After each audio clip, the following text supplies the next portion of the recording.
আপনাদের পরিচয়টা নিয়ে প্রশ্ন শুরু করি। আমার নাম মোহাম্মদ আরাফাত, সরকারি হরিগঞ্জ কলেজ, ইংরেজি বিভাগ। আসসালামু আলাইকুম রহমতুল্লাহি ওয়া বারাকাতুহু। সম্মানিত সাংবাদিকবৃন্দ, সচেতন ছাত্র সমাজের উদ্যোগে আয়োজিত আজকের এই সংবাদ সম্মেলনে উপস্থিত থাকার জন্য আপনাদের সবাইকে জানাচ্ছি ধন্যবাদ।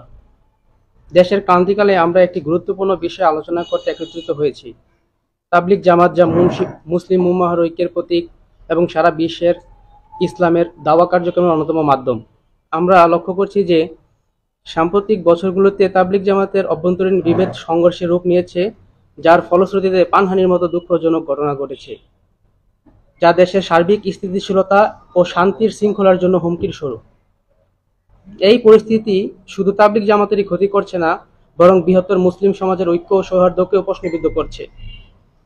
আমরা নিবিড়ভাবে পর্যবেক্ষণ করছি যে তাবলিগ জামাতের বিবদমান পক্ষদের মধ্যে এক পক্ষ চরম বৈষম্যের শিকার হচ্ছে। তাই আজকে আমরা আপনাদের মাধ্যমে দেশবাসীকে সেই বৈষম্যের চিত্র তুলে ধরতে চাই এবং এর সমাধানে সম্মিলিত প্রচেষ্টার আহ্বান জানাই। বৈষম্যগুলো যেগুলো হচ্ছে সেগুলো আমি ধারাবাহিকভাবে পয়েন্ট আকারে তুলে ধরছি। এক নম্বর হচ্ছে প্রধান মুরব্বীদের আগমনে বৈষম্য।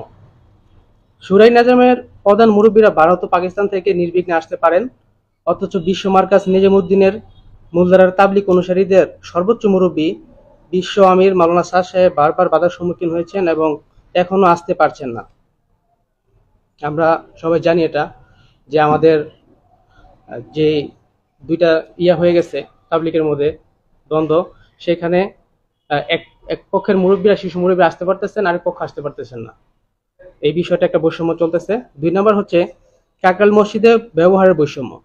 কাকরাইল মসজিদ, যা তাবলিগ জামাতের প্রধান কেন্দ্রগুলোর একটি, তাবলিগের বিশ্ব মার্কাজ নিজামুদ্দিনের অনুসারী, মূলধারার তাবলিগ মাওলানা সাদ সাহেবের অনুসারী এতদিন যাবৎ 14 দিন তাদের কার্যক্রম পরিচালনায় ব্যবহার করতেন। তারপর শুরাই নাজাম মাওলানা জুবাইর সাহেবের অনুসারী 28 দিন ব্যবহার করতেন। এভাবে ধারাবাহিকভাবে এক পক্ষ 14 দিন এবং অপরপক্ষ 28 দিন কাকরাইল মসজিদ ব্যবহার করতেন, যা স্পষ্টত বৈষম্য। কিন্তু বর্তমানে এক পক্ষ জোরপূর্বক কাকরাইল মসজিদের নিয়ন্ত্রণ নিয়ে রেখেছে, যা বৈষম্যের চরম পর্যায়ে প্রতিফলন। অর্থাৎ 2 নম্বর টপিকটা হচ্ছে ফ্যাসিস্ট সরকার আমল থেকেই একটা পক্ষ 28 দিন ব্যবহার করতো কাকরাইল মসজিদ এবং আরেকটা পক্ষ 14 দিন ব্যবহার করতো। এটা একটা বৈষম্য। কিন্তু আমরা চাই বৈষম্য বিরোধী একটি সরকার দেশে এই বৈষম্যটা না থাকুক। 3 নম্বর হচ্ছে টঙ্গীর ইজতেমা ময়দানের নিয়ন্ত্রণে বৈষম্য। টঙ্গীর ময়দান, যা বিশ্ব ইজতেমার কেন্দ্রস্থল, বছরের অধিকাংশ সময় শুরাই নাজামের নিয়ন্ত্রণে থাকে। নিজামুদ্দিনের মূলধারার তাবলিগ শুধু ইজতেমার সময় সীমিত কয়েকদিন ময়দান ব্যবহার করতে পারেন। 4 নম্বর হচ্ছে ইজতেমার সময় বরাদ্দের বৈষম্য। বিগত বছরগুলোতে শুরাই নাজামের প্রথম পর্বের ইজতেমা আয়োজন করে আসছেন বিশ্ব মার্কাজ নিজামুদ্দিনের অনুসারীদের অনিচ্ছা সত্ত্বেও বারবার দ্বিতীয় পর্বে ইজতেমা করতে হচ্ছে। এটাও আমরা সেই 18 সাল থেকে দেখে আসছি যে একটা বৈষম্য, এক পক্ষ করতেছে, আরেক পক্ষ অনিচ্ছা সত্ত্বেও দ্বিতীয় পর্ব করতে হচ্ছে।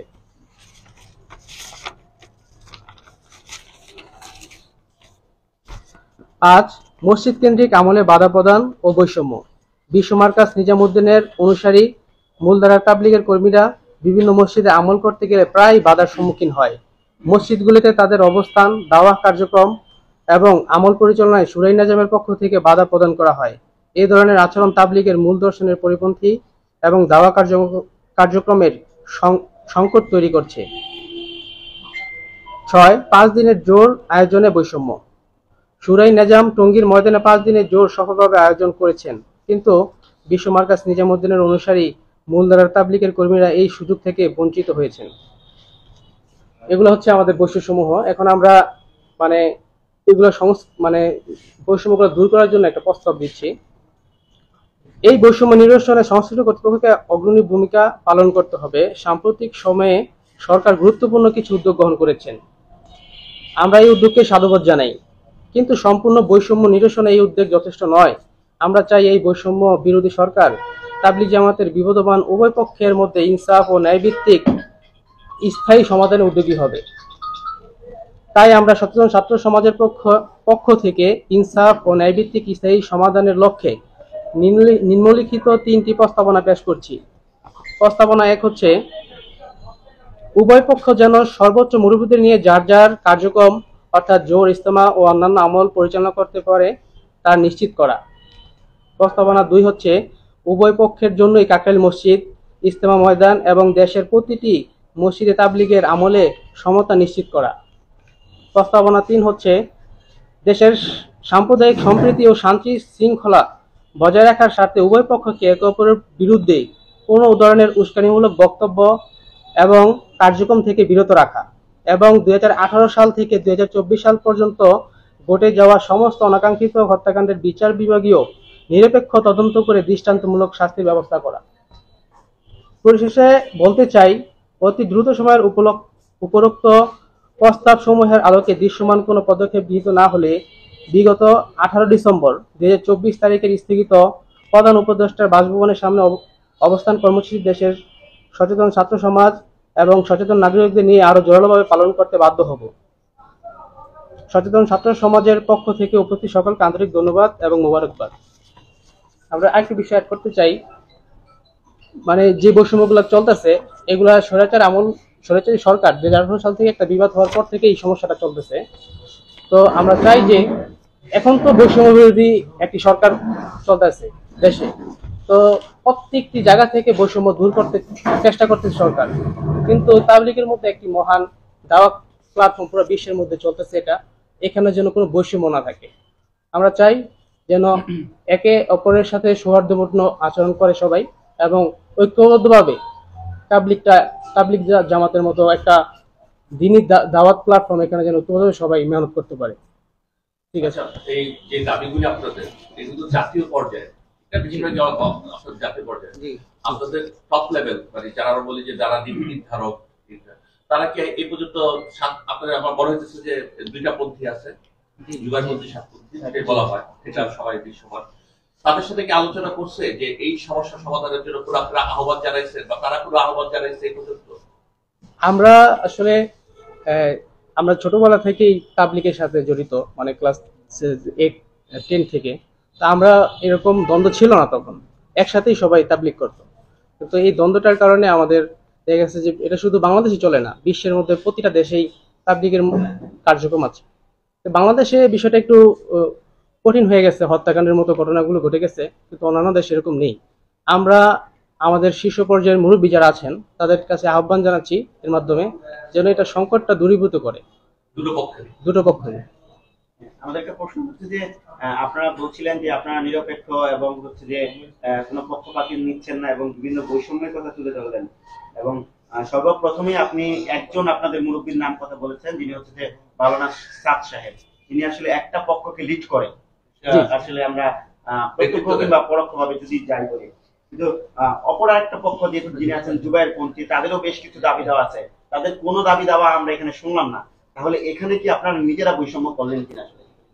অ্যাকচুয়ালি আমরা এখানে দুই জায়গা থেকে কথা বলছি। আমরা বলছি যে এক পক্ষের পাকিস্তান এবং ইন্ডিয়া থেকে দুই জায়গা থেকে মুরব্বীরা আসতেছে বাংলাদেশে, এবং আরেক পক্ষের দেখা গেছে যে শীর্ষ যে মুরব্বী মাওলানা সাদ সাহেব, উনি বাংলাদেশে আসতে পারতেছেন না।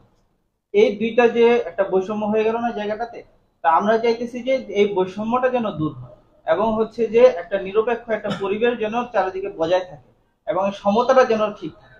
আমরা এইটা চাচ্ছি, তাদেরটাও আসুক, আমাদেরটাও যেন আমরা সুন্দরভাবে মানে এই বিপক্ষ যেন মানে শান্তি শৃঙ্খলতার সাথে তাদের সমস্ত আমল এবং কার্যক্রম পরিচালনা করতে পারে। আমরা আপনাদের যে প্রস্তাবনা দেখছি সেখানে যে ইমান আকিদা নিয়ে যে জুবায়েরপন্থীদের বেশ কিছু কথা আছে, যে সাদ সাহেব প্রদত্ত বেশ কিছু কার্যকলাপে তারা ইমান আকিদার যে বিষয়গুলো আছে সেগুলো ত্রুটি বিচ্যুতি তারা তাদের দাবি করে যে পেয়েছে, ওই রকম কোনো প্রস্তাবনা আমরা এখানে দেখিনি। আসলে সেটা কি আসলে আপনারা সংযুক্ত করবেন কিনা? আমরা অ্যাকচুয়ালি এখানে কে ভুল কে সঠিক আমরা এটা অ্যাকচুয়ালি এটা আলোচনা করতে যাচ্ছি না। আমরা আলোচনা করতে যাচ্ছি উভয় পক্ষের মধ্যে যেন সংকটটা যেন নিরসন হয়, এজন্য আমরা সরকারের হস্তক্ষেপ দাবি করছি। এখান থেকে প্রস্তাবনা বিভিন্ন পেশ করছি যেন সংকটটা যেন সমাধান হয় এবং অতীব দ্রুত বিষয়টি যেন গুরুত্ব সহকারে নিয়ে এই মানে একটা শান্তি এবং শৃঙ্খলাপূর্ণ পরিবেশ যেন বজায় থাকে চারিদিকে, আমরা এইটা চাচ্ছি। আচ্ছা, জি, আর ওই যারা যে ভুল ত্রুটিগুলা উপস্থাপন করছিল, তো শীর্ষ পর্যায়ের যে ওলামা একরাম আছে, যাকে পুরো ভারতবর্ষের সবচেয়ে বড় আলেম ধরা হয়, জমিয়ত উলামায়ে হিন্দের সভাপতি আমরা সবাই জানি মাওলানা আরশাদ মাদানী, তো তিনি বাংলাদেশে বসুন্ধরা রিসার্চ সেন্টারে আসছিলেন খতনে বুখারীর এক অনুষ্ঠানের মধ্যে, ওখানে সেই কথা বলে গেছেন যে তাবলিগের যে দুইটা পক্ষ আছে, তো এই দুইটা পক্ষের মধ্যে দুনো পক্ষেই হক আছে, হয়তো তাদের ভিতরে কিছু মতামতের একটু দ্বন্দ্ব হয়েছে, তো এটা কোনো বিষয় না, যার যার মতো শেষে মেহনত করুক, কেউ অপরকে গালি দিয়ে নিজের আখেরাতকে নষ্ট করবেন না। তার মতো এত বড় একটা আলেম এই কথা বলে গেছে, এই জন্য সেই কথা বলছে যে নিজামুদ্দিন ওয়ালাদের সাথে, মাওলানা সাদ সাহেবের সাথে এই দেওবন্দ ওয়ালাদের কোনো মতানৈক্য নাই, তারাও আমাদের কাছে আসে, আমরাও তাদের কাছে যাই, তো এইভাবেই চলতেছে। কিন্তু বাংলাদেশের মধ্যে হয়তো এখানে অন্য একটা পক্ষের হস্তক্ষেপে একটু বিষয়টা বিগড়ে গেছে, যে আমরা লক্ষ্য করতেছি উভয় পক্ষের মধ্যেই। এই জন্য আমরা বলতে চাই, যদি জোবাইর পক্ষের একজনও হয়, কিন্তু সে যাতে বৈষম্যের শিকার না হয়, আর সাত পক্ষেরও যদি একজনও হয়, আর সকল যদি জোবাইর পক্ষেরও হয়, সাত পক্ষের লোকটা যেন বৈষম্যের শিকার না হয়। কারণ এখানে সংবিধান আছে, এখানে প্রশাসন আছে, প্রত্যেকের মৌলিক অধিকার, ধর্মচর্চার অধিকার, ধর্মীয় মত প্রকাশের অধিকার সবার আছে। এর জন্য প্রত্যেকেই যাতে নিজ নিজ ধর্ম বা নিজ নিজ বিশ্বাসকে এরকম চর্চা করতে পারে। এই জন্য উপরের পর্যায়ে যে আলেমরা আছে, যেরকম আরশাদ মাদানী সাহেব, তারপর পাকিস্তানের তাকি উসমানী সাহেব, যাদেরকে বর্তমানে ভারতবর্ষের সবচেয়ে বড় বড় আলেম ধরা হয়, তো ওই প্রথম ভাই একটা প্রশ্ন করছিলেন যে আপনাদের ওপর পর্যায়ের মুরব্বীরা কি এই বিষয়ে কোনো সমাধানের আলোচনা করছে কিনা। তো গত 5 নভেম্বর যখন তারা একটা সোহরার উর্দানে এক পক্ষকে আমরা দেখছি যে একটা সম্মেলন করছে, তো ওখানে ওর পরের দিনই যারা সাত গ্রুপের উপরের পর্যায়ের বাংলাদেশের শীর্ষ মুরব্বী আছে, তারা সংবাদ সম্মেলন করছে, আর ওখানে বলছে যে উভয় পক্ষের মধ্যেই, হ্যাঁ, তো যাতে একটা সমস্যার সমাধান হয়, এই জন্য তারা সমাধানের জন্য এই জাতীয় মসজিদ বাইতুল মোকাররমে উভয় পক্ষের মুরব্বীদেরকে নিয়ে, আর এই আরশাদ মাদানী সাহেব আর তাকি উসমানী সাহেব এদেরকে নিয়ে একটা সমাধানের জন্য এক পক্ষকে আমরা প্রস্তাব দিতে দেখছি। এই জন্য আমরা চাই যাতে এটার একটা সমাধান হয়, এই জন্য আমরা এরকম প্রধান উপদেষ্টা বরাবর এই আজকের এই সংবাদ সম্মেলনটা করতেছি। না, আমি আপনাদের একটা জিনিস জানতে চাচ্ছি, সাতপন্থী আর জুবাইরপন্থী দুজনেই সম্মানিত এখন ওনাদের মতানৈক্যটা উদ্দেশ্য এবং আদর্শের মধ্যে বৈষম্য, ওনারাই দুজনের মধ্যে কি আছে সেইটা সমাধান হইলেই তো সব হয়ে যায়। আসলে এই ব্যাপারে ওদের মতানৈক্যটা কোন জায়গার মধ্যে যদি আমরা জানতে পারতাম, ওইটা আমাদের। আসলে আমাদের উভয় গ্রুপের মধ্যে এক পক্ষ আমির ইমারতকে মানতেছে, আরেক পক্ষ শুরাই নিজাম মানতেছে, মতামত এই একটা বিষয় নিয়ে মূলত। আর যেগুলা যে বলা হইলো যে কিছু মাসাইল ভুল, আসলে এগুলা একখিলাফ থাকতেই পারে। একটা ফ্যামিলির মধ্যে আমরা বসবাস করলে আমি আর আমার ভাইয়ের একখিলাফ থাকতেই পারে, এটা স্বাভাবিক, এটা বড় কোনো ইস্যু না। কিন্তু আমাদের যে দুইটা গ্রুপ আমরা দেখতেছি, একটা গ্রুপ আমির মানতেছে, এতেদ মানতেছে, আরেকটা গ্রুপ শুরাই নিজামকে মানতেছে। কি আসলে আমরা মানে একেবারে বুঝি না মানে এইসব বিষয়গুলো। আচ্ছা, সেটা তো একটু ইসলামিক শব্দচয়ন, তো এই কারণে একটু বিষয়টা এতে তো হচ্ছে গিয়া আমাদের একটা অফিস, কনফারেন্স রুমের একটা অফিস, এখানে একজন প্রধান আছেন, তাকে মানতেছে, হ্যাঁ, এটা হচ্ছে গিয়া তাকে এতায়াত করতেছে, মানা কি এতায়াত বলে আর কি। আর হচ্ছে গিয়া শুরাই নিজাম যেটা হচ্ছে, মানে এই অফিসের মধ্যে কয়েকজন আছে, সবাই মিলে অফিসটা পরিচালনা করতেছে, একজন কোনো হেড নেই, এই পার্থক্যটা, আর কিছু না। ইমাম তো থাকতে হবে, এটা হচ্ছে আপনারা যেখানে এই দৃশ্যমান যে বৈষম্যটা দেখতেছে, কিন্তু মতানৈক্যটা তো আগে দূর করা দরকার। মতানৈক্য দূর হলে বৈষম্য থাকে না। এর জন্য বারবার বসার জন্য আমন্ত্রণ করা হয়েছে, কিন্তু বসতেছে জি, আমরা আজকে বসার মতো আপনার যদি শেষ হয়ে যায় তাহলে তো বৈষম্য হবে না, সব এক হয়ে গেলাম। তো মতানৈক্যটা শেষ করেন, বৈষম্য দূরের চাইতে মতানৈক্যটা দূর করা খুব জরুরি মনে হচ্ছে না? জি, আজকে আমরা এই জন্যই আমাদের এই আজকে এই সম্মেলন এই সচেতন ছাত্র সমাজের কে নিয়ে, যে আমরা চাচ্ছি যে আমাদের প্রধান উপদেষ্টা স্যার তিনি উভয় পক্ষে আমি বলতেছি আমরা মতানৈক্যটা শেষ করব না, বৈষম্য তো পরে আসলো, আগে তো মতানৈক্যটা বৈষম্যটা আসলো। এই মতানৈক্য শেষ করার জন্য আমাদেরকে উভয় পক্ষে যে বাংলাদেশের শীর্ষ মুরব্বী আছে বা উলামা একরাম আছে, উভয় পক্ষের এই উলামা একরাম এবং শীর্ষ মুরব্বীদের নিয়ে বসা দরকার। এটা সরকার পক্ষ থেকে, যে আমাদের বর্তমান সরকার আছে বৈষম্য বিরোধী সরকার, ওনার পক্ষ থেকে উভয় পক্ষকে নিয়ে বসলে যাতে এখানে তৃতীয় পক্ষের কোনো হস্তক্ষেপ না থাকে, তৃতীয় পক্ষ না থাকে, উভয় পক্ষের মুরব্বীদের নিয়ে বসলে এই মতানৈক্য শেষ হবে, এই বৈষম্য শেষ হবে, একটা সঠিক এবং সুষ্ঠু একটা পরিবেশ হবে তাবলীগ প্রচারের। রাষ্ট্রীয় মুরব্বীর চাইতে ধর্মীয় মুরব্বী অনেক জরুরি না এটাকে দূর করার জন্য? হ্যাঁ দুইটা কিন্তু হাইলাইট ওইটাই তো বললাম যে দোনো গ্রুপের যে শীর্ষ মুরব্বী আছে উভয় গ্রুপের শীর্ষ মুরব্বীদেরকে নিয়ে বসা, তাহলে এই মতানৈক্য শেষ করা একটা মতানৈক্য শেষ হবে এবং একটা সুষ্ঠু পরিবেশ আমরা আশা করতেছি। আর এই জন্য আমরা চাচ্ছি যে আমাদের বৈষম্যবিরোধী প্রধান উপদেষ্টা ওনার একটা হস্তক্ষেপ থাকুক, রাষ্ট্রীয় হস্তক্ষেপ, না হলে একটা দেখা গেছে যে বিবাদ তৈরি থাকে, উনি থাকলে হয়তো এটা হতে হবে না। এই জন্য আমরা আজকে প্রেস ক্লাবে আমি করছি যাতে ওনার দৃষ্টিগোচর হয়। এখানে আপনার দ্বিতীয় প্যারাতে একটা লেখছেন কাতারি মসজিদের ব্যবহার বৈষম্য।